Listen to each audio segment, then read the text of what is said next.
3 நாள் பயணமாக வெள்ளியன்று தமிழகம் வரும் உலக அரங்கில் நம் இந்தியாவை திரும்பி பார்க்க வைத்திருக்கும் பாரத நாட்டின் தவ புதல்வர் பாரத பிரதமர் திரு நரேந்திர மோடி அவர்களை வருக வருக என தமிழக பாஜக சிந்தனையாளர் பிரிவு அன்போடு வரவேற்கிறது. வேண்டும் மோடி மீண்டும் மோடி, அலைக்கடலான திரள்வில் என அழைக்கிறார் பாஜக மாநில தலைவர் திரு அண்ணாமலை. இப்படிக்கு பாஜக தமிழ்நாடு சிந்தனையாளர் பிரிவு மாநில தலைவர் செல்வி கே தாமோதர் மற்றும் சிந்தனையாளர் பிரிவு மாநில மாவட்ட நிர்வாகிகள் கேலோ இந்தியா நிகழ்ச்சியை தொடங்கி வைக்க வரும் 19/1/2024 அன்று சென்னைக்கு வருகை தரும் பாரதம் போற்றும் உன்னத தலைவர் திரு நரேந்திர மோடி அவர்களை வருக வருக என வரவேற்கிறோம்.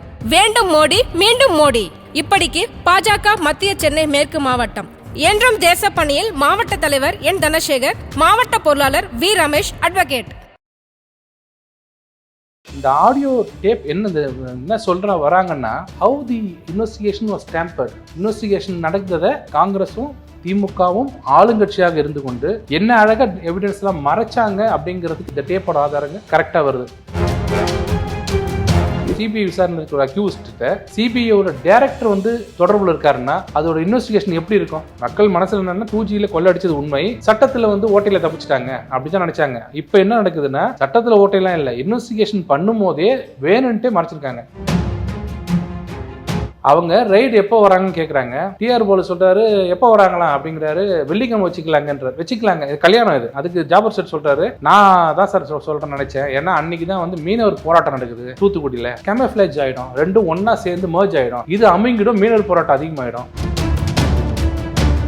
A1 ராஜா, A17 17வது அக்யூஸ்ட் தான் கனிமொழி. அந்த கேஸ் அப்படிங்கிற போது அந்த 17வது நபரை அதுக்கு முன்னாடியே ப்ரெரோகேட்டிவ் ஆஃப் இன்வெஸ்டிகேட்டிங் ஆஃபீஸருங்க. ஐஓ நினைச்சாருன்னா என்ன வேணா பண்ணலாம். தான் சொல்றேன். எனக்கு நல்லா தெரிஞ்ச குரல் ஆராசா குரல் தெரியும், டிஆர் போல குரல் தெரியும். ஏன்னா பர்சனலா அவங்க பேசுறதா கேட்டிருக்கேன். கண்டிப்பா அந்த ரெண்டு ஸ்லாங்குமே கிளியர் ஸ்லாங். அவங்க அது டிஆர் போல பேசுறது அப்படி அவர் ஸ்லாங் தான். ஏன்னா ஜாஃபர் செட்டுக்கு குரல் நான் கேட்டதில்லை. ஏஐல பண்ணியிருந்தாங்கன்னா அது it has to be investigated. எந்த வழியில போனாலும் இடியில வருங்க. அதுதான் இவங்க சொல்றது எல்லாமே ஈடின்னு பயமுறுத்துறாங்கன்னு இல்லை. ஈடி யாரையும் பயமுறுத்த முடியாது, உங்களையும் என்னையும் பயமுறுத்த முடியாது. தப்பு செஞ்சுன்னா நீங்க மாற்றி தான் ஆகணும். ஒரு கான்கிரீட்டான எவிடன்ஸ் தான் ஏன் இவர் வழக்கு தொடரக்கூடாது? இதை ஆடியோ மட்டும் ரிலீஸ் பண்ணது மூலியமா அண்ணாமலை அவர்களும் இதை ஒரு சொல்யூஷன் நோக்கி நகர்த்தாம அரசியல் செய்யணுங்கிறதான அவரோட முயற்சியா இருக்குன்னு சொல்லிட்டு விமர்சனம். எதிர்கட்சிகள் அரசியல் செய்யாம அவியலை செய்யும். சிஎம் பாஷையா சொன்னா அது அரசியல் தான் செய்யறோம். இன்னும் எத்தனை ஆடியோக்கள் வெளிவர? 11 சொல்லியிருக்காரு. ஒன்னொன்னா வரும். முழு ஆடியோக்களும் வெளியே வரும்போது, வெளியே வந்த உடனே என்ன மாதிரியான ஒரு தாக்கம் இருக்கும் அப்படின்னு நீங்க இந்த 11 டேப்பை வந்ததுக்கு அப்புறம் இந்த இன்வெஸ்டிகேஷன் எவ்வளவு கேவலமா நடத்திருக்காங்க காங்கிரஸும் டிஎம்கேவும் சேர்ந்து. ஆதன் தமிழ் நேயர்களுக்கு அன்பு வணக்கம். இன்றைய சிறப்பு நேர்காணலில் நம்முடன் இருக்கிறார் பாஜகவின் செய்தி தொடர்பாளர் வழக்கறிஞர் குமரகுரு அவர்கள். வணக்கம் சார். டிஎம்கே ஃபைல்ஸ் 3 அப்படிங்கிற பேர்ல உங்களுடைய மாநில தலைவர் அண்ணாமலை அவர்கள் ஆடியோக்களை வெளியிட்டு வருகிறார், தொடர்ச்சியாக வெளியிட்டு வருகிறார். இப்போ வரைக்கும் 2 ஆடியோக்கள் வெளிவந்திருக்கிறது. இந்த 2 ஆடியோக்களுமே 2G கேஸ் சம்பந்தப்பட்ட விவகாரமாக அதை மூடி மறைக்கிறது எப்படின்னு சொல்லிட்டு அப்போ இருந்த உளவுத்துறை தலைவரோட பேசின ஆடியோக்கள் எல்லாமே. இப்போ அந்த ஆடியோக்களை வெளியிடுறது மூலியமா உங்க தமிழக பாஜக எதை உணர்த்த விரும்புகிறது? ஏன்னா அந்த கேஸ் அப்பீல்ல இருக்கு. இப்போ இதை வெளியிடுறது மூலியமா என்ன எஃபெக்ட் இருக்கும்? தொடர்ந்து திமுக என்ன சொல்லிட்டு இருந்தாங்கன்னா, 2G பார்த்தீங்களா, 2G உங்களால் கண்டுபிடிக்க முடிஞ்சதா, அது நோஷனல் லாஸ் தான். சிஏஜி ரிப்போர்ட் என்ன சொல்லுதுன்னா 1.25 லட்சம் கோடி நோஷனல் லாஸ், அதாவது லாஸ் கிடையாது.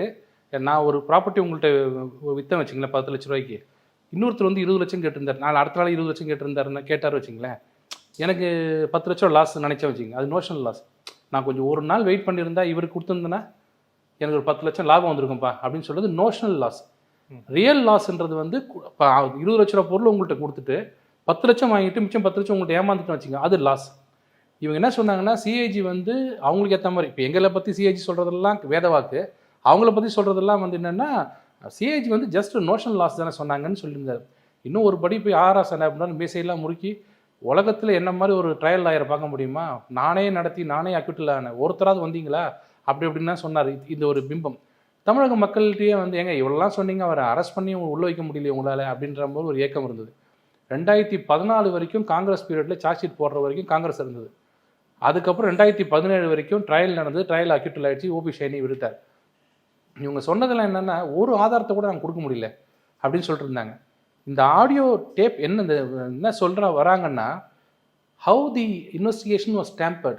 இன்வெஸ்டிகேஷன் நடந்ததை காங்கிரஸும் திமுகவும் ஆளுங்கட்சியாக இருந்து கொண்டு சுப்ரீம் கோர்ட்டோட சூப்பரிண்டென்டன்ஸில் அவங்களோட மேற்பார்வையில் நடந்த கேஸையே அவங்க கண்ணிலேயே மண்ணை தூவிட்டு என்ன அழகாக எவிடன்ஸ்லாம் மறைச்சாங்க அப்படிங்கிறதுக்கு இந்த ஆதாரங்கள், இந்த டேப்போட ஆதாரங்கள் கரெக்டாக வருது. ஒரு நல்ல உதாரணம் சொன்னோன்னா, அப்போ சிபிஐயோட டைரக்டராக இருந்தவர் ஏபி சிங் அவர் வந்து நவம்பர் எண்டில் வராரு. டிசம்பரில் ஆராசா பேசுகிற ஒரு டேப்பை பார்த்தீங்கன்னா வந்துட்டார். இப்போ நேற்று வந்தார்ல ஒருத்தர் புதுசாக அவர் அமைப்புக்கு வந்தார், அவர்கிட்ட பேசியாச்சுன்றார்.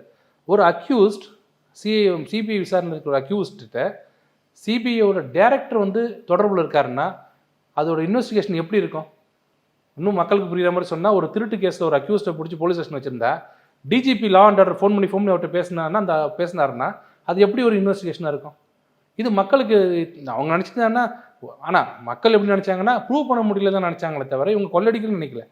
மக்கள் மனசில் என்னன்னா 2Gயில் கொள்ளடிச்சது உண்மை, சட்டத்தில் வந்து ஓட்டையில் தப்பிச்சிட்டாங்க அப்படி தான் நினச்சாங்க. இப்போ என்ன நடக்குதுன்னா, சட்டத்தில் ஓட்டையெல்லாம் இல்லை, இன்வெஸ்டிகேஷன் பண்ணும் போதே வேணுன்ட்டே மறைச்சிருக்காங்க. அந்த மொத்தம் 3 டேப், நீங்கள் 2ன்னு சொன்னீங்கல்ல, ஒன்று வந்து சண்முகநாதனும் உதவியாளர், அப்போ சிஎமோட உதவியாளர் அந்த சண்முகநாதனும் நம்ம இவர் ஜாஃபர் சேட்டும் பேசுனது 1, டிஆர் பாலுவும் ஜாஃபர் சேட் போட்டு பேசுனது 2, நம்ம இவர் ஆராசாவும் ஜாஃபர் சேட் பேசுனது 3, 4வதா சரத் இருக்கார், சரத்குமார், அவரும் ஜாஃபர் சேட்டும் பேசின ஒரு டேப் வந்திருக்கு, 4 வந்திருக்கு மொத்தம். அந்த சரத்குமார் பேசுகிறத கேட்டிங்கன்னா ரொம்ப இன்ட்ரெஸ்டிங்காக இருக்கும். அவர் இங்கிலீஷ் தான் ஃபுல்லாக பேசுகிறாரு. அதாவது நெருங்கிட்டாங்களா, நம்மளை என்ன சம்மன் பண்ணுறாங்களா, 100% அரெஸ்ட் பண்ண போகிறாங்களா, நான் பாஸ்கிட்ட பேச போகிறேன், சிஎம்கிட்ட பேச போகிறேன், நீங்கள் என்ன சொல்கிறீங்கன்னு கேட்கும்போது, சரத்குமார் வந்து கலைஞர் டிவியில் ஒரு டைரக்டர், அவரை வந்து கூப்பிட்டு வராங்கங்க. அவர் என்ன பிடிச்சிட்டாங்களா, நான் என்ன பண்ணுறேன்னு தெரியல, நான் கலைஞர் ஒரு சிஎம் பார்க்க போகிறேன்னு, நீங்கள் சிஎம்கிட்ட சொல்லுங்கள், நானும் சிஎம்கிட்ட சொல்கிறேன்னு ஜாஃபர் சேட் சொல்கிறார். அப்போ சொல்கிறாரு, only yesterday I signed 100 papers with back டேட்டுன்றார். பேக் டேட் போட்டு நான் நேற்று தான் 100 டாக்குமெண்ட் சைன் பண்ணேன்னு சரத்குமார் சொல்கிறாரு. முன்தேதியிட்ட ஆவணங்களை எடுத்து, எப்போ எங்கே கலைஞர் டிவியில் இருக்கிற ஆவணங்களில் முன்தேதியிட்டு சைன் பண்ணி வச்சுருக்கேன் நேற்று தான் டைரக்டரான்னு சொல்கிறாங்க. ஏன் அதில் முக்கியத்துவம் வருதுன்னா, இப்போ ரைடு இங்கே வருது, உங்கள் ஆஃபீஸர் ரைடு வருது, என் வீட்டுக்கு ரைடு வருதுன்னா திடீர்னு வரதான் ரைடு. 4 மணிக்கு ஒரு 12 மணிக்கு வரேங்க, எல்லோரும் வீட்டில் இருங்கன்னு சொன்னீங்கன்னா என் வீட்டில் இருக்க எல்லாத்தையும் என்ன பண்ணுவேன், முடிச்சு வச்சுருவேன். அப்படி இவங்க ஃபோன் பண்ணி கேட்டு அவங்க ரைடு எப்போ வராங்கன்னு கேட்குறாங்க. டிஆர் போல சொல்கிறாரு, எப்போ வராங்களாம் அப்படிங்கிறாரு, வெள்ளிக்கிழமை வச்சுக்கலாங்க, இது கல்யாணம், இது வெள்ளிக்கிழமை பொண்ணு பார்க்குறது வச்சுக்கலாங்கன்னு கேட்குறாங்க. அதுக்கு ஜாஃபர் சேட் சொல்கிறாரு, நான் தான் சார் சொல்கிறேன்னு நினச்சேன், ஏன்னா அன்றைக்கி தான் வந்து மீனவர் போராட்டம் நடக்குது தூத்துக்குடியில், கேமஃப்ளேஜ் ஆகிடும், ரெண்டும் ஒன்றா சேர்ந்து மர்ஜ் ஆகிடும், இது அமிங்கிடும், மீனவர் போராட்டம் அதிகமாகிடும், அதனால் அன்றைக்கி செலக்ட் பண்ணுறேன் சார். யாருங்க, ஒரு ஏடிஜிபி இவர் இன்டெலிஜென்ஸ் வந்து சென்ட்ரல் கவர்மெண்ட்டில் இருக்கிற சிபிஐயில் இருக்கிறவங்கள எப்போ ரைடு வர்றதுன்றது இவர் சொல்கிறார். டிஆர் பால், ஓ அப்படியா, அந்த மாதிரி முடிவு பண்ணிட்டீங்களா, அது நல்லது தான் பாதுவம் அப்படிங்கிறாரு. என்ன சொல்ல வரேன்னா, ஒரு பக்கம் நாங்கள் உத்தமர்கள் ஒரு தப்பும் பண்ணல 2Gயில், என்னை வீணாக மாட்ட விட்டுட்டாங்க அப்படின்னு சொல்கிற அந்த குற்றச்சாட்டுக்கும் பேச்சுக்கும், இந்த பக்கம் இவங்க எல்லாரும் சேர்ந்து கான்ஸ்பிரசி எல்லாரும் சேர்ந்து பண்ணி இதில் எப்படி தப்பிக்கலான்னு பிளான் பண்ண. இப்போ நீங்கள் எதுக்கு தப்பிக்கலான்னு பிளான் பண்ணுவீங்க? என் மேலே ஒரு குற்றச்சாட்டு, நான் குற்றமாற்றோன்னு சொல்கிறேன், கோர்ட்டு விடுவிச்சுது. அதுக்கப்புறம் பார்த்தீங்கன்னா நான் ஒரு 4-5 போலீஸ்காரங்க எல்லாரும் நைட்டில் உட்காந்து எப்படி ஸ்கெட்ச் பண்ணி எப்படி போடலாம் அப்படிலாம் பிளான் பண்ணால் நான் தானே முதல் அக்யூஸ்டு. இப்போ அந்த இமேஜ் தகர்ந்தது இல்லை. பொன்முடி விஷயத்தில் நான் சொன்னேன், பொன்முடி விஷயத்திலேயே திமுக மேலே ஒரு ஆதாரம் காட்ட முடியுமா, ஒரு கன்விக்ஷனை காட்ட முடியுமான்னு கேட்டவங்களுக்கெல்லாம் முதல் அடி அது ஆராசா தான் முதல்ல இருந்திருக்கணும். ஏன்னா அப்போ நம்ம என்ன பண்ணணும்னா 2014 வரைக்கும் காங்கிரஸ் இருந்தது. காங்கிரஸ் என்ன பண்ணுச்சு, சரி நம்ம இதில் ப்ளே பண்ணலான்னு சொல்லி எனக்கு சீட்டு கொடுன்னு வாங்கிக்கிட்டு கடைசியில் என்ன பண்ணாங்க, உங்கள் வீட்டு அது கடைசி வரைக்கும் காங்கிரஸ் ஒன்றுமே பண்ணலை. ஆனால் இந்த விஷயம் அப்போ இருந்த ஒரு முதல்வர் கருணாநிதி அவர்களுக்கு தெரிஞ்ச உடனே அவர் பேசுனதுக்கப்புறம் ஒன்று பண்ணுங்கள், உங்கள் வீட்டில் யாராவது ஒருத்தரை வந்து ஜெயிலுக்கு போங்கன்னு சொன்ன உடனே கனிமொழி தானே அவங்க அம்மா அனுப்ப முடியாது. என்ன ஜோக்குன்னா, இவங்க தயால் அம்மாள் வந்து 60% ஷேர் ஹோல்டர் இன் இது director, 60% share holder in Kalaignar TV, 20% share holder வந்து கனிமொழி. அப்போ 60% இருக்கவங்களை விட்டுட்டு என்னன்னா உங்கள் வீட்டில் யாராவது ஒருத்தரை கொடுங்க அப்படின்னு கேட்குறாங்க. சரி, இருக்கிறதுலையே கனிமொழி தான் சின்ன வயசு, அதான் அந்த மாதிரி பண்றதுக்கு சட்டத்தில் இடம் இருக்கு. ஏன்னா அதுதான் சொல்றேன், இல்லை இதான் இன்வெஸ்டிகேஷன். A1 வந்து ராஜா, A17 17வது அக்யூஸ்ட் தான் வந்து கனிமொழி. அந்த கேஸ்ல இருக்கு. அப்படிங்கிற போது அந்த 17வது நபரை வந்து அதுக்கு முன்னாடியே வந்து கைது ப்ரொரோகேட்டிவ் ஆஃப் இன்வெஸ்டிகேட்டிங் ஆஃபீஸருங்க. ஐஓ நினைச்சாருன்னா என்ன வேணா பண்ணலாம். அதான் சொல்கிறேன், ஒரு கேஸை இன்வெஸ்டிகேட் பண்ணி சார்ஜ் ஷீட் ஃபைல் பண்ணுறதை வச்சு தான் கோர்ட் வந்து அதை காக்னிசன்ஸ் எடுத்து கோர்ட் அதை வந்து ட்ரையல் நடத்தும். நீங்களே கொண்டு போய் கொடுக்குற ஆதாரத்திலே சார்ஜ் ஷீட்லேயே வந்து இவர் நல்லவர் இவர் கெட்டவர்னு சொல்லிட்டீங்கன்னா கெட்டவர் மேலே தானே ப்ரொசீட் பண்ண முடியும். கோர்ட் தனியாக கேட்க முடியாது. இல்லை இது எனக்கு சந்தேகமாக இருக்குது, நீ அவரை பிடி இவரை பிடின்னு. Court can not interfere the investigation ஸ்டேஜில் கோர்ட் தலையிடவே முடியாது, சுப்ரீம் கோர்ட்டோட தலையிட முடியாது. இதில் என்ன நடந்ததுன்னா இவங்க கொண்டு போய் கொடுக்கும் போதே எவிடன்ஸ் எல்லாம் அழிச்சு கொண்டு போய் கொடுக்குறாங்க. அப்போ ஓபி ஷைனி இல்லை, யார் இருந்தாலும் கன்விக்ட் பண்ண முடியாது, ஆதாரங்கள் இல்லை. இது வாங்கிட்டு வரும்போது ஆர்எஸ்ஆர் சொல்கிறாரு, இவர் நம்ம சண்முகநாதன் ஜாபர் செட் சொல்கிறாரு 60க்கு ரெடி பண்ணிட்டாங்க, 60 உங்களுக்கு வந்துடும், மிச்சம் 40 தான் எப்படி வருது இல்லைன்னா மக்களுக்கு சொன்னால் எவ்வளோ கஷ்டப்படுவாங்கன்னு பாருங்கள். 60 கோடி எப்போ 2011-12 60 வந்துருச்சு, இன்னும் 40 வரணும், 40 ரெடி பண்ணிட்டோம் நாங்கள். 60 யாருன்னு பார்த்தீங்கன்னா இந்தியா சிமெண்ட்ஸ். கேஸில் இந்தியா சிமெண்ட்ஸ் கொடுத்துருக்கு. இந்த 60 எப்படி கொடுத்தாங்க, எதுக்கு கொடுத்தாங்கன்னு கேட்டால் இந்தியா சிமெண்ட்ஸ் சொல்லுது, கலைஞர் டிவிக்கு நாங்கள் ஒரு 4-3 வருஷத்துக்கு வந்து நாங்கள் அட்வர்டைஸ்மெண்ட்டுக்கு முதலே பணத்தை கொடுத்துறோன்றாங்க. அந்த மாதிரி கம்பெனி நாங்கள் தேடிட்டு இருக்கோம் எல்லா இடத்துலையுமே. நீங்களும் உங்களுக்கு அதை தெரிஞ்சால் சொல்லுங்கள். ஏன்னா முதலே 2-3 வருஷத்துக்கு முன்னாடியே லம்பாக ஒரு பணத்தை கொடுத்துட்டு நான் வாரம் போட்டு கழிச்சிக்கிறேன்னு சொல்கிற ஒரு அருமையான கம்பெனியும் கிடைக்கும். அது இந்தியா சிமெண்ட்ஸ் கொடுத்துருக்கு. மிச்சம் 40 வந்து யூபி இவங்கெல்லாம் கொடுத்துருக்காங்க. இதில் என்ன முக்கியமாக இருக்குதுன்னா அந்த பணத்தை திருப்பி இந்த சார்ஜ் ஷீட்டு போடுறாங்க, சிபிஐ வந்துருச்சுன்னு சொன்ன உடனே அடுத்த நாள் திருப்பி கொடுத்துறாங்க பணத்தை. திருப்பி எங்கே கொடுப்பாங்கன்னா இவங்ககிட்ட வாங்குறாங்க. இந்த 60-40 வந்து உள்ளே வந்துருச்சு. இந்த பணத்தை திருப்பி எப்படி கொடுக்குறதுன்னு கேட்கும்போது, ஏன்னா 200 கோடி வாங்கினாங்கல்ல அந்த ஒரு ஃபுட்ஸ் கம்பெனிலேருந்து வாங்கினாங்கல்ல அந்த கம்பெனி ஃபுட் சைக்கான், அந்த 200 கோடி வாங்கினவங்க எப்படி திருப்பி கொடுக்குறது, கொடுத்துட்டா இது கிரைம் போயிடும்ல, எப்படி திருப்பி கொடுக்குறதுன்னு தேடும்போது தான் கிடைச்சவங்க தான் இங்கே இந்தியா சிமெண்ட்ஸ் யூபி குரூப்லாம் வாங்குறது. கடன் மாதிரி கடனை வாங்கினா ஏன் கடன் கொடுக்குற, கொலாட்ரல் வேணுமே, செக்யூரிட்டி வேணும்னு கேட்பாங்கல்ல, அட்வான்ஸ் ஃபார் அட்வர்டைஸ்மெண்ட்டாக அப்படி வாங்கி இந்த பணத்தை கொடுத்துட்டாங்க. கலைஞர் டிவி உள்ளே வந்ததுக்கு அப்புறம் தான் கலைஞரோட ஃபேமிலி உள்ளே வருது. அதில் யார் டைரக்டர்னு பார்த்தா கனிமொழி, அது இன்னொரு டைரக்டர் தயாலம்மாள் எல்லாம் உள்ளே வராங்க. இந்த சரத்குமார், அந்த பால்வா எல்லாரும் வராங்க. இதில் இல்லைன்னா ஆராசாவோட போயிருக்கும் இந்த விஷயம். கலைஞர் டிவி பணம் உள்ளே வந்ததுனால தான் இவ்வளோ பிரச்சனை. இதுக்கெல்லாம் எதுக்கு சொல்ல வரோன்னா, இன்னொரு டேப் வரப்போகுதுன்னு எங்கள் தலைவர் சொல்லியிருக்காரு. எது வந்தாலும் ஒரு பானை சோத்துக்கு ஒரு சோறு பதம் பண்ணுவாங்க. இந்த கேஸில் investigation was tampered, was not conducted in proper வேன்றது ஓப்பனாகவே மக்களுக்கு தெரிகிற மாதிரி இந்த ஆடியோ வந்துருச்சு. ஜாஃபர் சேட் எவ்வளோ பவர்ஃபுல்லாக இருந்தாருன்னு உலகத்துக்கே தெரியும். இப்போ அவருக்கு அதனால் ஒரு பிளாட் அலாட் பண்ணி கொடுத்தாங்க. அந்த பிளாட் வாங்கினத கூட பிரச்சனை நடந்துட்டு இருக்கு.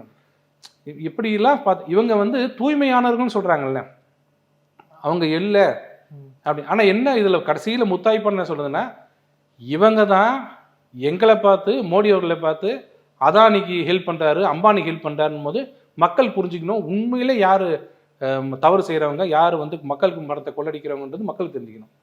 இல்லை, இப்போ இந்த கேஸ், இப்போ இந்த ஓபி சைனி வந்து அவங்களை வந்து அக்யூட்டில் பண்ணதுக்கப்புறம் அவங்க வந்து அப்பீல் போகிறாங்க.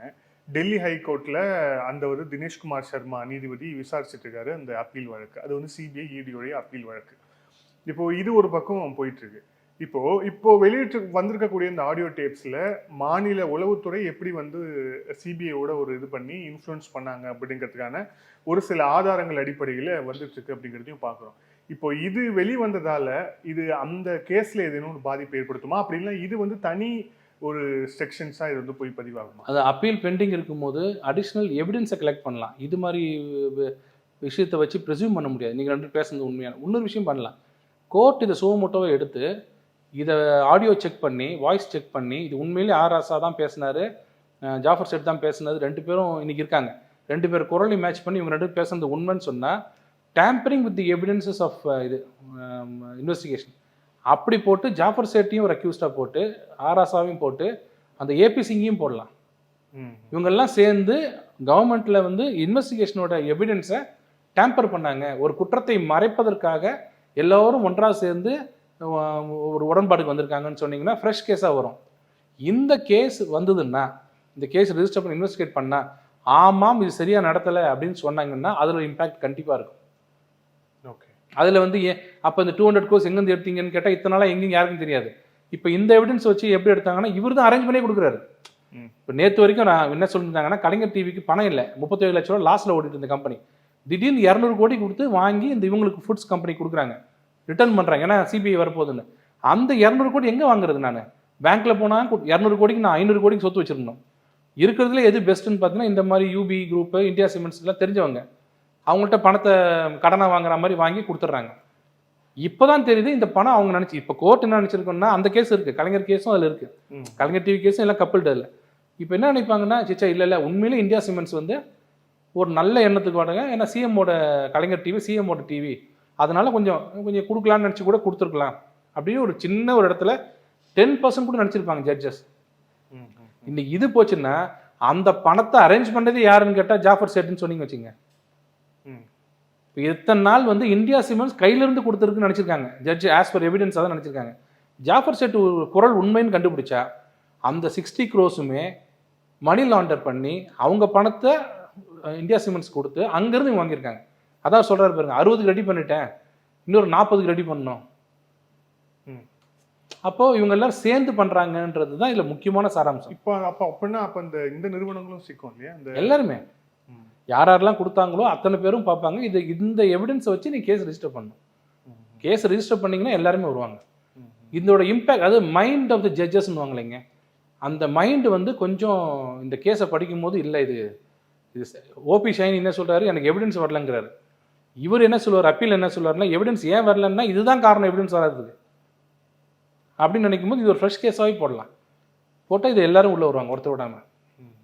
ஸோ இப்போ இதை வந்து யாரால் மட்டும் எடுக்க முடியும்? இப்போ ஏற்கனவே இருக்கிற மாதிரி உயர்நீதிமன்றம் தான் எடுக்கணுமா? இதை அவரே எடுக்கலாம், இல்லைன்னா நம்ம ஹைகோர்ட்டில் போட்டு இந்த மாதிரி டேப் வந்திருக்கு, அது உண்மைத்தன்மை விசாரிங்கன்னு சொல்லிட்டு யார் கேஸ் போட்டாலும் எடுப்பாங்களே. Anybody can set the law in motion. அதான் கிரிமினல் லா. யார் வேணாலும் கம்ப்ளைண்ட் கொடுக்கலாம். யார் நீங்களே ஒரு நாளைக்கு என்னமோ ஒரு டேப் வருதுங்க, இது என்னோட பணம் இன்வால்வ் ஆயிருக்குதுல்ல, 2G பணம், என்னோட வரி பணம், அது யார் பேசுனாங்க இன்வெஸ்டிகேட் பண்ணுங்கன்னு சொன்னீங்கன்னா எனிபடி கேன் டேக் இட்ல. ஓகே, அது ஒன்று யார் ஒன்று எடுக்கலாம். இப்போ இதில் வந்ததுலேருந்து நிறைய விமர்சனங்கள் வருது. ஒன்று இது ஏஐ ஆடியோ அப்படின்ட்டு ஒரு விமர்சனம் வருது. இன்னொன்று ஒருவேளை அது ஒட்டு கேட்கப்பட்டிருந்தாலும் அது பிரீச் ஆஃப் பிரைவசியில் வராதா? ஏன்னா உச்சநீதிமன்றத்தில் தீர்ப்பு அதில் தெளிவாக இருக்குது அப்படிங்கிறதால இந்த பிரீச் ஆஃப் பிரைவசியில் இது வராதா அப்படின்னு சொல்லிட்டு 2 விதமான விமர்சனங்கள் வருது. மேலே பிரீச் ஆஃப் பிரைவசி எங்கே வரும்னா, நீங்களும் இன்னொருத்தரும் ப்ரைவசியாக பேசிக்கிறது. உங்கள் ஃப்ரெண்டும் நீங்களும் நேற்று நம்ம வெளியில் போனோமே, ஜாலியாக இருந்தோமே, நம்ம இதுக்கு சாப்பிட்டோமே அப்படி சொன்னீங்கன்னா ப்ரைவசி. இதனால் எனக்கு எந்த பிரச்சனையும் இல்லை. ஆனால் நான் ஒட்டு கேட்கும் போது நீங்கள் நாளைக்கு குண்டு வைக்க போகிறேன் இந்த இடத்துல, நீ கரெக்டாக வந்துடுறான்னு சொன்னீங்கன்னா நான் போலீஸில் சொல்லி உங்களை மாட்ட வச்சுங்க, ப்ரைவசியில் வருமா? அது எந்த சுப்ரீம் கோர்ட் பல இடத்துல சொல்லியிருக்கேன். ப்ரைவசின்றது உன்னோட தனிப்பட்ட முறையில் இருக்கிறது தான் privacy. when it comes to the interest of nation or society னா அது உன்னோட ப்ரைவசியே கிடையாது.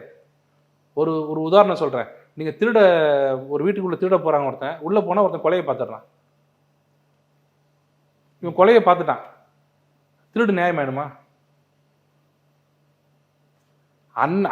கொலை பண்ணுறதை இவன் பார்த்துட்டான், அதனால பெரிய அஃபென்ஸ் இருந்தால் அதை முதல்ல அதையே எடுத்துப்பாங்க, எஃப்ஐஆர் போடுவாங்க. நீ சும்மா தான் போயிட்டு வந்த, ஏன்னா பெரிய அஃபென்ஸை கண்டுபிடிச்சிட்ட, நான் சும்மா விட்டுறேன்னு சொல்ல மாட்டாங்க. இதுவும் தவறு. அது மாதிரி நீங்கள் என்ன பேசுகிறீங்கன்றதை நான் பிரீச் ஆஃப் ப்ரைவசி, நான் உங்கள் நாலேஜ் இல்லாமல் நான் உங்கள் உள்ளே போய் பார்த்துருந்து வச்சுக்கோங்க. அதில் ப்ரைவசி மட்டும் இருந்தால் எனக்கு பிரச்சனை இல்லை. ஒரு நேஷன் செக்யூரிட்டி அதில் இருந்ததுன்னா யார் வேணாலும் கேட்கலாம். இன்னொன்று, இது யார் எடுத்தது, எங்கேருந்து எடுத்துருக்க முடியும்னு நீங்கள் நினைக்கிறீங்க? இது 2 பேர் தான் பேசுகிறாங்க, 2 பேர் தான் பேசியிருக்க முடியும். 2 பேர் ஆடியோவில் யாராவது ஒருத்தர் தான் ரெக்கார்ட் பண்ணிக்க முடியும். கரெக்டாக? அப்போது ஆட்சியில் யாருமே பிஜேபியில் யாரும் இல்லை, அந்த காலத்தில் அவங்களே ரெக்கார்ட் பண்ணி வச்சுருக்காங்களா? அப்படின்னு அவங்களே ரெக்கார்ட் பண்ணி வச்சுருப்பாங்க. யார்? காங்கிரஸே ரெக்கார்ட் பண்ணி வச்சுருந்துருக்கோம். அப்படி எடுத்துக்கலாமா? இல்லை ஜாஃபர் செட் ரெக்கார்ட் பண்ணி வச்சுருந்தாரா? 3 தானே வாய்ப்பு இருக்குது. ஒன்று ஜாஃபர் செட் பண்ணியிருக்கணும், இல்லை இந்த முனையில் பேசுகிறவங்க பண்ணியிருக்கணும். 3ஆவதாக டெலிகம்யூனிகேஷனுக்கு வச்சுருக்காங்க டிபார்ட்மெண்ட்டை, ஹேக் பண்ணுறவங்க, டேப் பண்ணுறவங்க, அவங்க பண்ணியிருக்கணும். இந்த 3த்துலையுமே நாங்கள் இல்லை. இந்த 3த்துல யார் பண்ணாங்க, அவன் ஏன் பண்ணாங்கன்றது இனிமேல் தானே வரும். நான் என்னோட அறிவுக்கு நான் பார்த்த வரைக்கும் குரல் 2ம் எனக்கு நல்லா தெரிஞ்ச குரல் ஆர் ஆசா குரல் தெரியும், டிஆர் பாலு குரல் தெரியும். ஏன்னா பர்சனலாக அவங்க பேசுகிறதா கேட்டிருக்கேன். கண்டிப்பாக அந்த 2 ஸ்லாங்குமே கிளியர் ஸ்லாங். அவங்க அது டிஆர் பாலு பேசுறது அப்படி அவர் ஸ்லாங் தான். அது ஜாஃபர் செட்டுக்கு குரலாக நான் கேட்டதில்லை.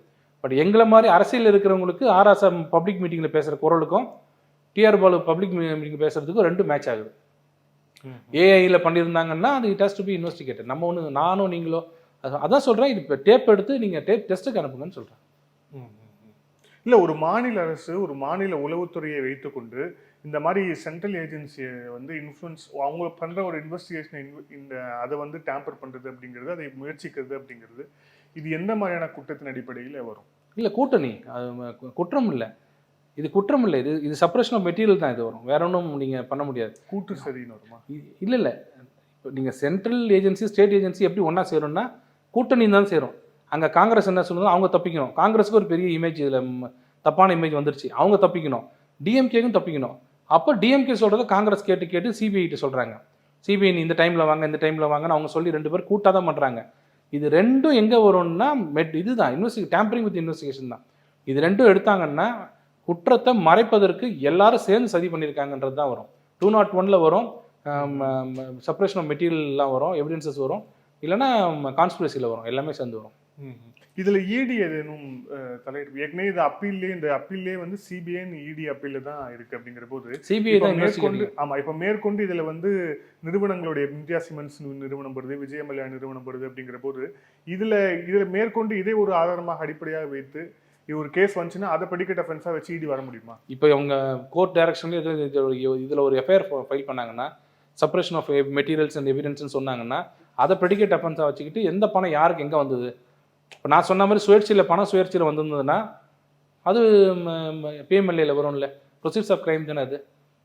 இவங்களே பணத்தை எடுத்து ஒரு கம்பெனியில் கொடுத்து அந்த கம்பெனி வழியாக ஒயிட்டாக கலைஞர் டிவிக்கு கொடுக்க சொல்லி அந்த பணத்தை அவங்க ரீபே பண்ணியிருந்தாங்கன்னா clear case of money laundering தானே. அதுலேயும் வருங்க. இது எந்த வழியில் போனாலும் இடியில் வருங்க. அதுதான் இவங்க சொல்கிறது எல்லாமே ஈடின்னு பயமுறுத்துறாங்கன்னு இல்லை. ஈடி யாரையும் பயமுறுத்த முடியாது, உங்களையும் என்னையும் பயமுறுத்த முடியாது. தப்பு செஞ்சுன்னா நீங்கள் மாற்றி தான் ஆகணும். இப்போ செந்தில் பாலாஜி கேஸ் ரிஜெக்ட் ஆச்சுல, என்ன சொல்லியிருக்காங்க அள்ளி அவர்கள், நீதிபதி அள்ளி என்ன சொல்லியிருக்காங்க, நீங்கள் சொல்கிறது எந்த மாற்றமும் இல்லையா, அன்றைக்கி 100 நாள் நீங்கள் 150 நாள் நீங்கள் 200 நாள்ன்றீங்க, இன்னும் ஒன்றும் மாற்றமே இல்லையா அதில் அப்படின்னு. அதில் முக்கியமான ஒரு விஷயம் சொல்லியிருக்காங்க. அது வந்து ஸ்டாலின் அவர்கள் தெரிஞ்சு பண்ணாரா தெரியாமல் பண்ணாரா தெரியல. நான் ஏற்கனவே சொல்லியிருக்கேன், ட்வின் கண்டிஷன்ஸ் இருக்குன்னு. ஒன்று, கோர்ட் வந்து இந்த நபர் இந்த தவறை செய்திருக்க மாட்டார் அப்படின்னு ஒன்று நினைக்கணும். ஒருவேளை பெயிலில் விட்டால் இவர் இதே தவறை மீண்டும் செய்வார்ன்றது கோர்ட்டுக்கு அந்த நம்பிக்கை வரணும், செய்ய மாட்டார்ன்றது. இந்த ட்வின் கண்டிஷன் பண்ணால் தான் பிஎம்எல்ஏ பெயில் கிடைக்கும். அதனால தான் மற்ற ஐபிசி அஃபென்ஸுக்கு இதுக்கு ஏன் இவ்வளோ லேட் ஆகுதுன்னு இதான் காரணம். இவ்வளோ இன்னும் எப்போ இருந்தால் கிடைக்காதுன்னு சொன்னது காரணம். இந்த 2வது கேஸ் இருக்குது பாருங்கள், இவர் வெளியில் வந்தால் இந்த மீண்டும் தவறை செய்ய மாட்டார்னு சொன்ன பாருங்க, அங்கே தான் ஸ்டாலின் அவர்கள் வர்றார். இவர் மந்திரியாக வச்சுருக்காங்கல்ல, இப்போ வெளியில் போயிட்டார் வச்சுக்க, நாளைக்கு இப்போ பெயிலில் வெளில வந்துட்டார், திருப்பி அதே போர்ட்ஃபோலியோ கொடுக்கலாம்ல அவருக்கு. உள்ள நீங்கள் ஜெயிலில் இருக்கும் போதே மந்திரியாக இருந்து அழகாக பார்க்குற ஒருத்தர் சிஎம் வெளியில் வந்துட்டார் நாளைக்கு பெயிலில். இபி, ப்ரொஹிபிஷன், பிடபிள்டி, எலக்ட்ரிசிட்டி எல்லாம் கொடுப்பார்ல, எங்கள் ஃபினான்ஸ் எல்லாம் கொடுத்துட்டாருச்சுங்க ஒரு பேச்சுக்கு. திருப்பியும் ஒரு தவறு செய்ய மாட்டார்னு எப்படி உங்களால் கேரண்டி சொல்ல முடியும்னு கேட்குறாங்க. அப்போ நீங்கள் கொஞ்சமாவது நீங்கள் அந்த மினிஸ்டர் விட்டு எடுத்துருந்தீங்கன்னா கூட, அவர் எடுத்துட்டாங்க, நான் வெளியில் போனால் சாதாரண எம்எல்ஏங்க, நான் சொன்னால் யாருங்க கேட்பாங்க அப்படின்னு சொல்லலாம். ஆனால் இன்றைக்கும் அவர் மந்திரியாக தொடர்கிறான்னு ஆர்டரில் போட்டிருக்காங்க. அவர் வேணுன்ட்டே ஸ்டாலின் பண்ணி இந்த மாதிரி உள்ள வைக்கிறாரா, இல்லைன்னா அவர் தெரியாமல் பண்ணுறாரான்னு தெரியல. அது வந்து அவர் அமைச்சராக இருப்பது தான் அவரோட பெரிய குறையே. இப்போ இந்த ஆடியோலேயே வந்து இந்த 2G கேஸ் சம்மந்தமாக வருது அப்படிங்கிறதால ஏ ராஜா, சண்முகநாதன், இதுக்கப்புறம் வந்து ஜாஃபர் சைடோடைய உரையாடல் ஓகே. டிஆர் பாலு வந்து இந்த 2G கேஸ்லையும் எங்கேயுமே அவருடைய பேர் வந்து வரல. அது தாண்டி வந்து அவர் ஒரு அமைச்சராக தொடர்ந்தார். அப்போ ஒரு பேட்டர்ல அவரும் அமைச்சராக இருந்தாருங்கிறத தாண்டி வரல. ஆனால் அவரோட ஆடியோ மட்டும் ஃபர்ஸ்ட் வந்ததுக்கான முக்கியமான காரணம் என்ன? இல்லைங்க, டிஆர் பாலு தான் யாரை கேட்டாலும் வந்து அப்பல் கட்டுறவர், அவர் ஒரு தப்பும் பண்ணல, அவர் மேலே ஒரு சுண்டு வரல நீட்ட முடியுமா அப்படிலாம் கேட்டாங்க. அவர் எப்படி பேசினார் பார்த்தீங்களா? ஆடிட்டர் எப்போ வர்றாரு, இவ்வேளையில் 1:30 தான் வர்றாரு, ஆடிட்டர் வர்றாரு, அவர் வந்து எல்லாத்தையும் பார்த்துப்பாரு அப்படின்னாரு. என்னைக்கு வச்சுக்கலாம், வெள்ளிக்கிழமை வச்சுக்கோங்க அப்படின்னா, he was the part of இது டேம்பரிங் ஆஃப் எவிடன்ஸ் பார்ட்டாக இருந்திருக்காருல அவர். இதே தான் இப்போ செந்தில் பாலாஜி சொன்னது அப்போ சொல்கிறேன். அப்போ TR Baalu was powerful minister, ரொம்ப பவர்ஃபுல்லாக இருந்த ஒரு மினிஸ்டர். இன்னும் கேட்டால் அவர் திமுகவின் முகம், அங்கே சீனியர் மினிஸ்டர். அவர் ஃபோன் எடுத்து ஜாஃபர் சேட்டை எத்தனை மணிக்கு வர வச்சுக்கலாம், என்னைக்கு வச்சுக்கலாம், மீனவரோட சேர்த்து வச்சு பண்ணிக்கலாமான்னு கேட்டால் அது கொல்யூஷன் வராதா, கான்ஸ்பிரசியில் வராதா? இதெல்லாம் என்ன இதெல்லாம்? அப்போது இவங்க தடயமில்லாமல் செய்வதில் வல்லவர்கள்னு சொல்லலாம். இவங்க தப்பானவன்னு சொல்ல முடியுதுன்னு சொல்றாங்களே, இவங்களும் கொள்ளடிப்பாங்க. ஆனா தவறான வழியில் யாருக்கும் ஒரு விஷயம் தெரியாம தடயம் இல்லாமல் கொள்ளடிப்பாங்க. இதில் இப்போ காங்கிரஸோட இன்வால்மெண்ட்டும் இல்லாமல், ஏன்னா சிபிஐ இடி எல்லாமே வந்து ஹோம் கீழே தான் வருது அப்படிங்கிறதால, if am correct, home minister அப்போ சிதம்பரம் இருந்தார். சிதம்பரம் இல்லை பிரணாப் முகர்ஜி, 2 பேர்ல யாரோ ஒருத்தர் தான் இருந்தாங்க. அப்படிங்கிற போது அவங்களை நோக்கியும் இந்த ஒருவேளை இந்த வழக்கு வந்துச்சுன்னா அவங்களை நோக்கியும் இந்த விசாரணை பாய்வதற்கான வாய்ப்பு இருக்கா? இல்லை, எவிடன்ஸ் வந்ததுன்னா எங்கேயாவது நான் சிதம்பரத்தை பேசிட்டேன், அவர் அங்கே சொல்லிட்டாரு, அவர் பேசிக்கிறாரா, பிரணாப் முகர்ஜி சொல்லிட்டேன்னா அவங்களுக்கும் போவோம். எனக்கு தெரிஞ்சு இது அப்படி பண்ணியிருக்கேன். இதில் அகமது பட்டேல் என்பது சொல்லுவார், பார்த்துருக்கீங்களா? அகமது பட்டேல் வந்திருக்காரு, நாளைக்கு வராருன்னு சொல்லுவாரு. ஆராசா அகமது பட்டேல் திரும்பி அவங்க குஜராத் இருந்தாரு. அவர் சோனியா காந்தி அவர்கள் ரொம்ப நெருக்கமானவங்க. எனக்கு தெரிஞ்சு இது சிதம்பரம் அவர்களுக்குலாம் போயிருக்காது. நேரடியாக சோனியா காந்தி, ராகுல் காந்தி ஸ்ட்ரைட்டாக இவங்களுக்கு, மன்மோகன் சிங் ஸ்ட்ரைட்டாக இவங்களுக்கு சிபிஐக்கு வந்திருக்கும். அவங்க மோர் பவர்ஃபுல் இல்லைங்க, மோர் பவர்ஃபுல். அப்போ யாரும் ஒன்றும் பேசவே முடியாது. ஆளாளுக்கு அவங்க பாட்டுக்கு பண்ணிட்டு இருந்தாங்கல்ல. இப்போ என்ன அழகா இன்வெஸ்டிகேஷனையே போய் டேம்பர் பண்ணுறாங்க பாருங்க. இவங்களுக்கு அதெல்லாம் தெரியாது. இவங்க வந்து பண்ணாங்க, மாட்டிக்கிட்டாங்க, பிரச்சனை அப்படின்னு போயிடுறாங்க.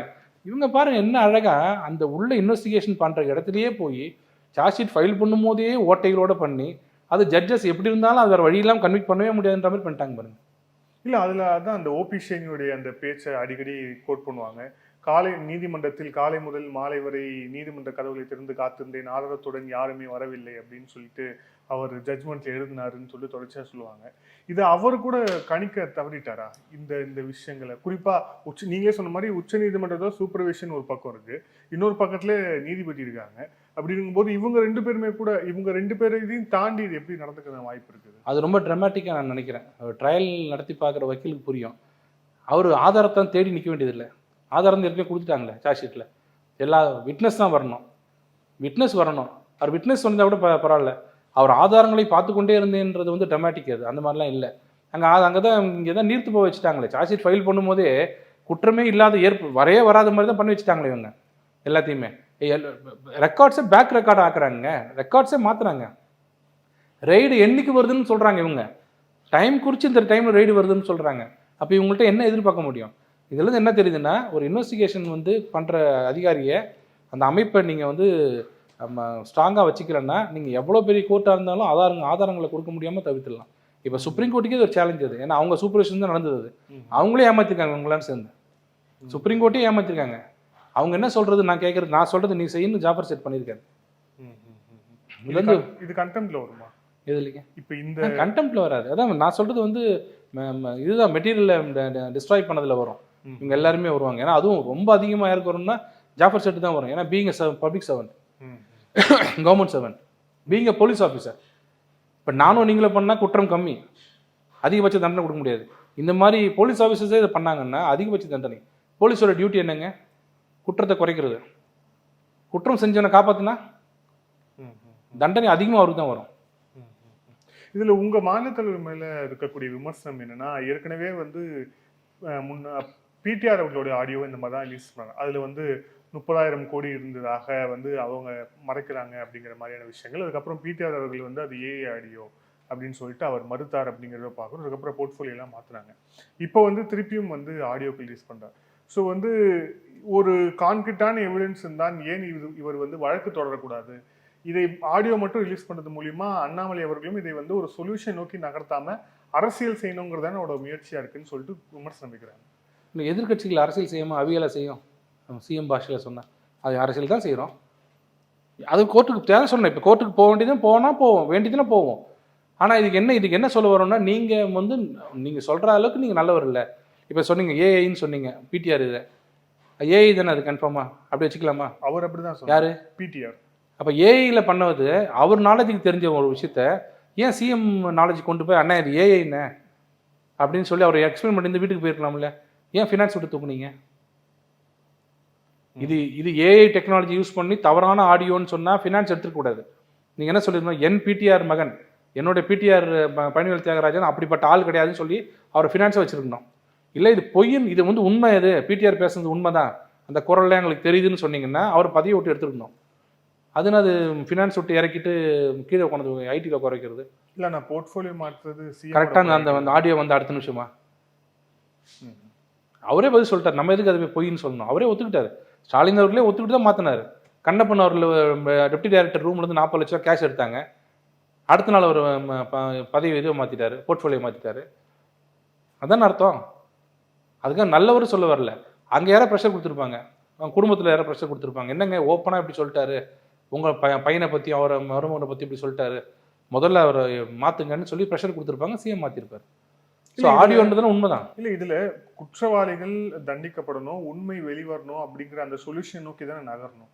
அப்படி நகரணும் அப்படின்னா அது வந்து கான்கிரீட்டாக வந்து அடுத்த கட்டமான வழக்கு அந்த மாதிரி விஷயங்கள் நோக்கி நகர்தான் நகரும். வெறும் இந்த ஆடியோக்கள் வெளியிட்டது மூலியம் மட்டும் என்ன நடந்துரும்னு ஒரு கேள்வி இருக்குல்ல. நீங்கள் இப்போ ஆடியோ வந்திருக்கு, அந்த ஆடியோ வந்து மக்கள் மத்தியில் போய் சேரணும். அதுக்கப்புறம் நீங்கள் கோர்ட்டு தானாக எடுக்குதான்னு பார்ப்போம். யாரும் இல்லை, நம்ம வழக்கு போட்டு தானே ஆகணும். இல்லை, பிடிஆர் ஆடியோ வந்துச்சு இல்லை, நீங்கள் எதுவும் வழக்கு போடலையே. பிடிஆர் வந்து எப்படி சொல்கிறதுன்னா, நான் தவறு செய்து விட்டேன்னு சொன்னால் என் மேலே கேஸ் போடலாம். நான் இந்த கம்பெனியில் வேலை செஞ்சுக்கிட்டு என் கூட இருந்த ஒருத்தர் பண்ணாருன்னு சொன்னீங்கன்னா கேஸ் போடலாம். அவர் சொல்கிறத பார்த்தீங்கன்னா இவங்க 2 பேரும் 30,000 கோடி தாண்டி போயிட்டாங்கன்றது ஒரு ஒரு ஒரு இது தானே, என்ன சொல்கிறது, ஒரு பாசிங் கமெண்ட். ஆனால் உண்மை, அவர் கூட இருந்து பார்த்துருக்காரு. இதனால் நீங்கள் பிடிஆர் மேலே என்ன கேஸ் போடுவீங்க? நீ எப்படி உனக்கு தெரியும் அப்படின்னு கேட்பீங்க. அவர் என்ன சொல்லுவார், நான் போகிற போக்கில் சொன்னேங்க, இதெல்லாம் ஒரு பெரிய விஷயமா? சில விஷயங்கள்லாங்க நீங்கள் வந்து பார்த்து தெரிஞ்சுக்கணும்.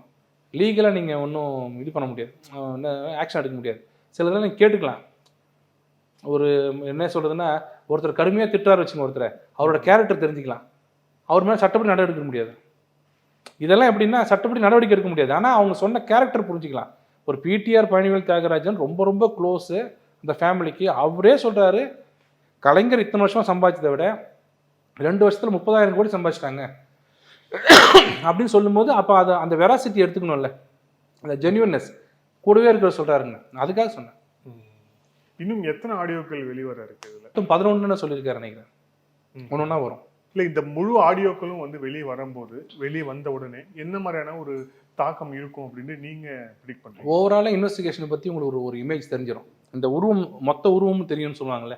இந்த 11 டேப்பும் வந்ததுக்கப்புறம் இந்த இன்வெஸ்டிகேஷன் எவ்வளவு கேவலமாக நடத்தியிருக்காங்க காங்கிரஸும் டிஎம்கேவும் சேர்ந்து. இவங்க வந்து மோடி அவர்கள் மீது பழி சொல்கிறாங்களே, இவ்வளோ சொல்கிறோம். ஏதாவது ஒரு இடத்துலையாவது மோடி அவர்கள் மேலே குற்றச்சாட்டு சொல்ல முடியுதா அவங்களால? இந்த மாதிரி ஃபோன் பண்ணி பேசினாங்க, இந்த மாதிரி மறைக்காங்க அப்படி சொல்ல முடியுமா? கேட்டால் தேஞ்சு போன ரெக்கார்டு மாதிரி கேட்டால் அதானிக்கு ஹெல்ப் பண்ணுறாரு, அம்பானிக்கு ஹெல்ப் பண்ணுறாரு, எதானே சொல்கிறாங்க. இது மக்கள் புரிஞ்சுக்கணும். கார்பரேட் நிறுவனம் வேண்டான்றாங்க. இவங்க இந்தியா சிமெண்ட்ஸ் யார், யூபி குரூப் யார், கலைஞர் டிவி யார், சன் டிவி யார், எல்லாம் கார்பரேட் தானே. அப்போ அவங்களுக்கு வேணும்னா கார்பரேட் வச்சு பணத்தை நீங்கள் லாண்டர் பண்ணி தனக்கு எடுத்துப்பீங்க. ஆனால் அது மோடி அவர்கள் வந்து ஓப்பனாக நீங்கள்லாம் வந்தால் தான் தொழில் பெருகும், வாங்க எங்கள் நாட்டுக்கு வாங்கன்னு சொன்னால் அம்பானிக்கும் அதானிக்கும் ஒரு சேவை செய்கிறாரு. இரட்டை நிலைப்பாடு வந்து மக்கள் மத்தியில் இந்த 11 கேசட்டும் டேப்பும் வந்ததுக்கப்புறம் மொத்தமாக மக்கள் புரிஞ்சுப்பாங்க. இப்போவே நான் இந்த 2 நாளாகவே பார்க்குறேன், எந்த திமுக காரங்களையும் வந்து அதை அசர்டைன் பண்ணி பேச முடியல. நான் அதெல்லாம் பொய்ப்பான்னு சொல்ல முடியல. அதெல்லாம் 10 வருஷம் முன்னாடி நடந்ததில்ல, இப்போ கலருவீங்களா அப்படி தான் பேசுகிறாங்களே தவிர இது எங்கள் குரல் இல்லை, இது நாங்கள் பேசணும்னு யாரும் சொல்லலை. ஏன்னா அப்பயே நீராரடியாக வந்துச்சு, இது எல்லாருக்குமே தெரியும். ஆனால் இவங்கெல்லாம் இன்வால்வ் ஆகிருப்பாங்கன்னு யாரும் எதிர்பார்க்கல. அதுக்குள்ள இன்வால்வ் ஆன அக்யூஸ்டுங்க அதில் பண்ணியிருப்பாங்க. ஆனால் அதில் இன்வெஸ்டிகேட்டிங் ஏஜென்சி டாப் இருக்காங்க பாருங்க, தமிழ்நாட்டிலையும் அங்கேயும். சிபிஐ டைரக்டரும் இன்வால்வ் ஆகிட்டு டிஜிபி ஏடிஜிபி இன்டெலிஜென்ஸும் 2 அமைப்பும் சேர்ந்து கொலிவுட் ஆனதுன்றது இப்போ ஒரு ஷாக் எல்லாருக்கும். அப்போ சொன்னால் யாரும் நம்பலை. இப்போ இந்த டேப் வழியாக எல்லாருக்கும் ப்ரூவ் ஆயிடுச்சு கிளியராக. இப்போ இதில் அடுத்த கட்ட ஒரு விவாதமாக இந்த திருவள்ளுவர் தினத்தில் ஆளுநர் அவர்கள் அவர் வந்து திருவள்ளுவருக்கு அந்த காவி உடையில் இருக்க மாதிரியான அந்த புகைப்படத்தை அதுக்கு வந்து மரியாதை செலுத்தினது ஒரு சர்ச்சையாக கிளம்பியிருக்கிறது. அதுக்கு வந்து முதலமைச்சரும் அவருடைய கருத்தை சொல்லியிருக்காரு, திமுகவும் சொல்லியிருக்காங்க அப்படிங்கிறத பார்க்குறோம். இதை தவிர்த்திருக்கலாம் அப்படின்னு ஒரு விமர்சனம், இது செய்தது சரிதான ஒரு விமர்சனம். இதை நீங்கள் எப்படி பார்க்குறீங்க? இல்லை, திருவள்ளுவர் ஹிந்துன்றது ஒத்துக்கிறாங்க, மதசார்பற்றவர் அப்படிங்க. சரி, ஓகே. அது அந்த அப்படி எழுத முடியாது. அந்த காலத்தில் மதசார்பற்றல இப்போ தான் அதெல்லாம் இந்த செக்யூலர், இந்த திராவிடம் இதெல்லாம் இப்போ தான் வந்தது. அவர் இருந்த பீரியட் அதெல்லாம் வரல. அவர் இருந்த பீரியட் வந்து சைவம், வைணவம், கௌமாரம், அந்த ஒரு 6 சொல்லிங்கல்ல, இந்த 6 தான் இருந்தது. அதில் இவர் சைவமாக இருந்தாரா வைணவமாக தெரியல, ஆனால் அவர் இந்துவாக தான் இருந்தார். இது எல்லாத்தோட முக்கியமான ஒரு விஷயம் என்னென்னா, இது கொஞ்சம் இப்போ நீங்கள் ஒரு பேச்சுக்கு சொல்கிறீங்க, இப்போ நீங்கள் சொல்கிற திமுக சொல்கிற ஸ்டாண்ட் எடுத்துப்போம். அவருக்கு நீங்கள் சாயம் பூசாதீங்க எல்லாம் சொல்கிறீங்க. காவி ட்ரெஸ் போடுறதுக்கு வந்து ஹிந்துவாக இருந்தால் போடலாம்ல காவி ட்ரெஸ், விபூதி வச்சுட்டா போடலாம்ல காவி ட்ரெஸ், தப்பு இல்லையே. சரி காவி எடுத்துருங்க, வேற ஏதாவது ஒரு கலர் போட்டுங்க. விபூதி போட்டுருக்கலாமா? உத்ராட்சம் போட்டிருந்தா ஹிந்து தானே? இல்லை வேற யாராவது வேற மதத்தில் யாராவது ஹிந்து வந்து வேற மதத்தில் யாராவது உத்ராட்சமும் விபூதியும் போட்டிருக்காங்களா? இல்லை, எனக்கு தெரிஞ்சு இல்லை. இவர் போட்டிருக்கிற புகைப்படம், இவரோட புகைப்படம் திருவள்ளிக்கணியில் போய் பாருங்க, இன்னைக்கு ஒரு புகைப்படம் இருக்கு. அந்த புகைப்படம் பார்த்துருக்கீங்களா? அவரோட ஃபோட்டோ பார்த்தீங்கன்னா முடி நல்லா ஜடா முடி வச்சுக்கிட்டு, நல்ல விபூதி வச்சுக்கிட்டு, உடம்பு ஃபுல்லாக உத்ராட்சம் மேலே கயிறு மாதிரி கட்டியிருப்பாங்க. இந்த பக்கம்லாம் கட்டிட்டு இப்படி உட்காந்துருக்காரு. இதுதான் திருவள்ளுவரோட உண்மையான படம். எங்கிருந்து திருவள்ளுவர் இப்படி ஸ்டைலில் திரும்பி இப்படி கையில் அப்படி ஓலையை வச்சுக்கிட்டு துண்டை அப்படி போட்டு உட்காந்தாரு? அவர் கருணாநிதி அவர் பண்ணது. அவர் தான் இந்த அப்படியே தீட்டி இப்படி தான் இருக்கணும் அப்படின்னு கீழே அகர முதல் எழுத்தெல்லாம் போட்டது. இது கிடையாது. முதல்ல இன்னொருத்தர் எடுத்துங்க, பாரதியார். இப்போ குழந்தைங்களை கூப்பிட்டு பாரதியார்னு யார் சொல்லுங்க? ஒரு தொப்பி வச்சு அப்படி இல்லையா? அவர் படம் பார்த்துருக்கீங்களா? பழைய படம் பார்த்துருக்கீங்களா? இப்படி திரும்பி நிற்பாரு, பெரிய நாமம் போட்டிருப்பாரு. நீங்கள் அதெல்லாம் உங்கள் மேலே தான் கோவப்படணும். இப்போ நான் சொல்கிறேன், திருவள்ளுவர் வந்து ஹிந்து சனாதனம் இதெல்லாம் போகாதீங்க. திருவள்ளுவர்ன்றது நான் சின்ன வயசில் பார்த்த திருவள்ளுவர் வந்து நல்ல விபூதி வச்சுருந்து திருவள்ளுவர், உத்ராட்சம் எல்லாம் போட்டு. அப்போ அவர் கண்டிப்பாக வந்து மற்ற மதம் கிடையாது, இந்துன்னா வேண்டாம் விட்டுங்க. கான்ஸ்டியூஷன் சொல்கிற மாதிரி யார் ஒருவர் முஸ்லீம் இல்லையோ கிறிஸ்துவர்களையோ பார்சியல்லையோ அவர் இந்து, இதில் யாருமே இல்லை, யாரும் கிளைம் பண்ணிக்கல இது வரைக்கும். அப்போ ஆட்டோமேட்டிக்காக அவர் ஹிந்துவாக தான் வருவார். இவங்களுக்கு ஏன் அந்த ஒயிட் ரைஸில் அந்த உள்ளே பார்த்தாலே ஹிந்து சனாதன துறவின்னார், என்ன தப்பு? அது அவரோட வியூ. அது இங்கே நிறைய கல்யாணம் பண்ணவங்க எல்லாமே வந்து அவங்க இப்போ நம்ம திமுகலே பல பேர் சொல்லும்போது அவர் வாழற வாழ்க்கை பாரு, துறவி வாழ்க்கைப்பா அப்படின்னு சொன்னாங்கன்னா இன்னைக்கு கல்யாணம் பண்ணிக்கிங்க கேட்க முடியுமா? அது ஒரு துறவி வாழ்க்கைன்னு சொன்னால் அவர் உலகத்தையே தன்னை இதே வந்து உலகாக கொடுத்துட்டவர் அப்படின்னு அர்த்தம். ரொம்ப சிம்பிளாக எல்லாருக்கும் புரிகிற மாதிரி இருந்தால் நீங்கள் 1951 என்னமோ வந்த படம் ஔவையார்னு ஒரு படம் வந்தது, கேபி சுந்தராமன் நடித்த படம், மிகப்பெரிய 6 வருஷமாக எடுத்த படம் என்னமோ. அதில் ஒரு சீனில் கேபி சுந்தராமன் நடந்து போகும்போது எதிர்க்க திருவள்ளுவர் வருவார். நான் சொன்ன அதே மாதிரி உயரமாக உடம்பு ஃபுல்லாக பட்டை எல்லாம் போட்டு வருவார். அப்போ கேட்பாங்க, என்ன ஐயா விஷயம்னா, இல்லை என்னோட நூலை வந்து ஏற்றுக்க மாட்டேன்ட்டாங்க. உங்கள் நூலின் பெயர் அப்படின்னு கேட்பாங்க. திருக்குறள் நூல். நான் படிச்சிருக்கேன், நல்ல அது பொதுமுறை நூலாச்சு, என்ன அது ஏற்றுக்க மாட்டாங்க. நாங்கள் உங்கள் நியாயம் கேட்குறேன்னு கூப்பிட்டு போவாங்க. அப்போ பார்த்தீங்கன்னா ஜடாமுடி ஃபுல்லாக உடம்புலாம் பட்டை எல்லாம் இதை போட்டுருவாங்க. 52 யாரும் அதுக்கு டவுட் வரல பார்த்தீங்களா? ஏன்னா இப்போ சனாதனம் இல்லை. அன்னைக்கு என்ன பண்ணிருக்கணும், இது என்ன படம் இது, அவர் வேற மதமாச்சுன்னு சொல்லலை. இப்போ எல்லாத்தையும் மாற்றி என்ன பண்ணிட்டாங்கன்னா 7-8 பேர் எழுதியிருக்காங்க. இதுக்கு வரதராசனா எழுதியிருக்காரு, நம்ம கலைஞர் எழுதியிருக்காரு, நிறைய பேர் எழுதியிருக்காங்க. இவங்க அத்தனை பேருமே கொண்டு போய் எங்கே வைப்பாங்கன்னா கருணாநிதி அவர்கள் எழுதுனதை மட்டும் வைப்பாங்க. நெடியான் பாதம் அப்படின்னு சொன்னாங்கன்னா அவர் சொன்னது விஷ்ணுன்னுவாங்க.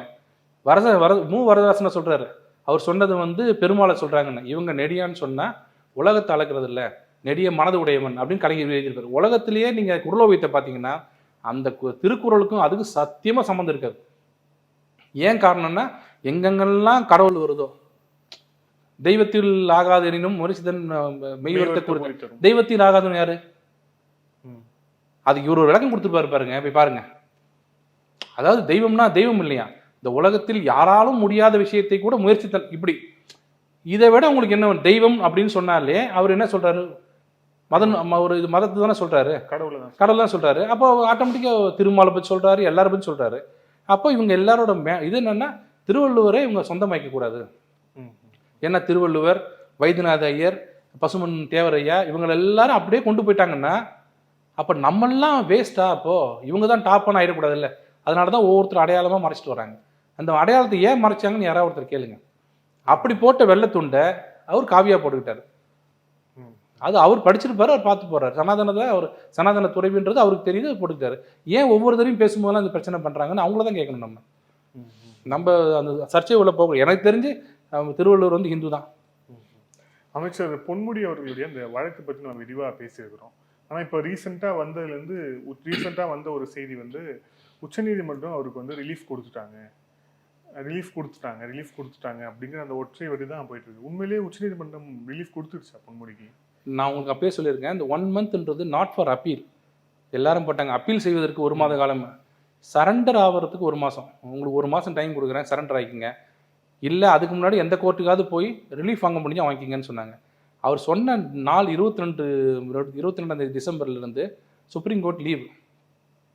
இப்போ தான் அவங்க ஓப்பன் பண்ணாங்க, 11th 12th தான் ஓப்பன் பண்ணாங்க. 8 நாள் தான் இருக்குது வந்ததில். அவங்க என்ன சொல்கிறாங்கன்னா அந்த 22 நாள் 30 நாள்ன்றது பாதி லீவ்லேயே போயிடுச்சு, ஹைகோர்ட்லையும் லீவில் போயிடுச்சு. அவரால் அந்த 30 நாளுக்குள்ளே சரண்டர் பண்ணுறதுக்குள்ளே எங்கள் அப்பீல் எங்களால் போட முடியல. அப்பீல் போட்டு எங்களுக்கு ஒரு வேளை லக் இருந்து உங்களுக்கு பெயில் கொடுத்துட்டிங்கன்னா நாங்கள் அதை யூஸ் பண்ணிக்கிறோம். டு அவைல் த ரெமிடின்னுவாங்க. எங்கள் இதில் பார்த்தீங்கன்னா அந்த ரெமிடி இருக்கும்போது நாங்கள் அதை அவைல் பண்ணுற உரிமையை கொடுங்களேன். அப்படி என்னால் முடியலன்னா அன்சக்ஸஸ்ஃபுல் ஆகிட்டேன்னா நீங்கள் ஜெயிலுக்கு நான் சரண்டர் ஆயிடுறேன் அப்படின்னு எந்த கோர்ட்டில் சொன்னாலும் நாங்களே இங்கே பல கேஸில் வந்து கொடுப்போம். 1 மாதம் கொடுப்பாங்க கீழ்கோர்ட்டில். உன்னை தண்டனை கொடுத்துட்டேன் 2 வருஷம் 1 மாதம் சஸ்பெண்ட் பண்ணுறேன் சென்டென்ஸை, இதில் வராது ஏன்னா இது அப்பீல். நான் சொல்கிறது ட்ரையலில் கூப்பிட்டு 2 வருஷம் தண்டனை நீ மேல்முறையீடு போகிறான்னு எழுதி கொடு, 1 மாதம் கொடுப்பாங்க. நாங்கள் ஃபைல் பண்ணி நீங்கள் கொண்டு வரதுக்குள்ள 1 மாதம் முடிஞ்சிடும். அப்போ அவர் சரண்டர் ஆகணும்ல போய் அங்கே. அப்போ நாங்கள் என்ன சொல்லுவோன்னா இப்போ தான் ஃபைல் பண்ணியிருக்கேன், அப்போது நான் நோட்டீஸ் போடுறேன் 1 வாரம்னு 1 வாரம் போடுங்க, பட் அந்த சரண்டர் டேட்டு நாளைக்கு வருது அப்படின்னு. ஏன் இன்னும் சரண்டர் ஆகலை? இல்லை இப்போ தான் அப்பீல் போட்டோம். சரி 1 வாரம் சஸ்பென்ஷன் நீட்டிங்க, சென்டென்ஸ் சஸ்பெண்ட் பண்ணதை நீட்டிங் வச்சுருங்கன்னுவாங்க. அப்போது அந்த 10 நாளைக்கு ஒரு சரண்டர் ஆக வேண்டியதில்லை. நாங்கள் சான்ஸ் எடுப்போம். சரி பெயில் கொடுத்துறேன்ட்டா உள்ளே போக வேண்டியதில்லை. இன்னொன்று பெயில் கிடையாது அப்படின்ட்டாருன்னா அவர் சரண்டர் ஆகணும். இது எல்லாருக்கும் கொடுக்கறது. அது பொன்முடி அவர்களுக்கும் அதே மாதிரி சரண்டர் பண்ணுறதுலேருந்து விலக்கு கொடுத்துருக்காங்க. இப்போ அப்பீல் வரப்போகுது, எஸ்எல்பி வரப்போகுது, அதை எடுத்த உடனே பெயிலுக்கு நோட்டீஸ் கொடுப்பாங்க. நோட்டீஸ் போயிட்டு வந்த வரைக்கும் இப்படியே இருப்பார். பெயில் கொடுத்துட்டாங்கன்னா சரண்டர் ஆக வேண்டியதில்லை. அப்பீல் நடக்கும், அது அப்படியே அப்பீல் எப்போ எடுத்துக்கிறாங்களோ அது வரைக்கும் அப்படியே இருக்கலாம். ஒருவேளை பெயில் டிஸ்மிஸ் ஆகிடுச்சு வச்சுங்க, அன்னிலேருந்து அவர் உள்ளே போகணும். இல்லை நீங்கள் முன்னாடி நேர்காணலே சொல்லியிருக்கீங்க எஸ்எல்பி வந்து ரொம்ப குயிக்காக டிசிஷன் எடுத்துருவாங்க அப்படின்னு சொல்லியிருக்கீங்க. ஸோ அப்போ இது வந்து எடுக்கிறதுக்கு எவ்வளோ நாள் ஆகும்? எஸ்எல்பி குயிக்காக எடுத்துப்பேன்னு சொல்லலை. எஸ்எல்பி எடுக்கிறதுன்றது வந்து அது வந்து அவங்களோட டிஸ்கிரிப்ஷன். அப்பீல்ன்றது வந்து ரைட்டு, என்னோட ரைட்டு. நான் அப்பீல் போட்டேன்னா எடுத்து விசாரிக்கணும்னு நாங்கள் ஓப்பனாக சொல்லலாம், என்னோட ரைட்டுன்னு. ஆனால் இது அப்படி இல்லை. எஸ்எல்பின்றது வந்து அவங்களோட ப்ரோரோகேட்டிவ், வேறு எது ஜட்ஜஸோடது. அவங்க வாங்கி பார்த்துட்டு அட்மிஷன் ஸ்டேஜ்லேயே நாட் ஃபிட் கேஸ்ன்னு தூக்கி போட்டுருவாங்க.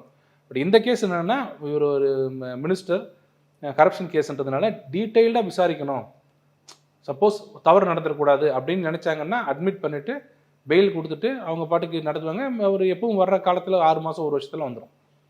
அது வரைக்கும் அவர் பிணையில் இருக்கலாம். ஆனால் இது எலெக்ஷன் நிற்க முடியாது, மந்திரி ஆக முடியாது, எம்எல்ஏ ஆக முடியாது. ஸோ அந்த தீர்ப்புங்கிறது அது அப்படியே தான், அது அப்படியே எந்த மாற்றமும் டிஸ்குவாலிஃபைட். அவர் இன்னி வரைக்கும் அவர் டிஸ்குவாலிஃபைட். இனிமேல் அவர் அந்த அக்யூட்டல் ஆகிற வரைக்கும் அவர் எம்எல்ஏ கிடையாது, இதுவும் கிடையாது. நன்றி சார். பல்வேறு கேள்வி. Thank you sir. Thank you sir.